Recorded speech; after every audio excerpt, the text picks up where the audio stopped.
What's up, y'all? Jessie Ray here. I've had a lot of people asking me how I do my camo face paint before I go hunting. So I figured I would just film myself in the morning before I go out and make a couple tutorials. Today I'm going to be doing this one. I don't always know what I'm doing until the morning of, when I just have to figure out how to paint this canvas. So I hope you find one that you like and enjoy the videos. Happy hunting. It's 5 in the morning and I'm getting ready to go deer hunting. I need to figure out what to do with this. Remember, ladies, only makeup you can wear is face paint.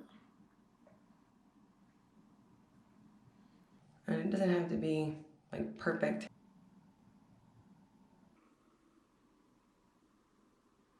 My OCD's kicking in. Like, doesn't have to be perfect.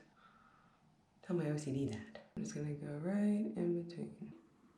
So this particular style is not necessarily practical for when you're deer hunting, because you want something to break up the outline or any kind of shine in your face.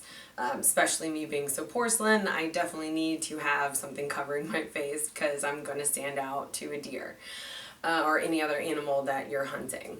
So this one I did more of, I was going on a date and it was our first date, so I was trying to look cute.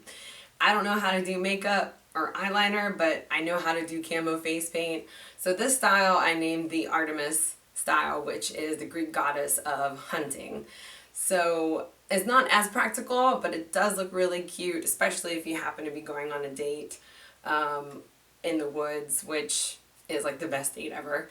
So my now boyfriend makes fun of me all the time for it. However, I looked adorable. If you can look adorable in camo with a gun trying to kill something, that would be me.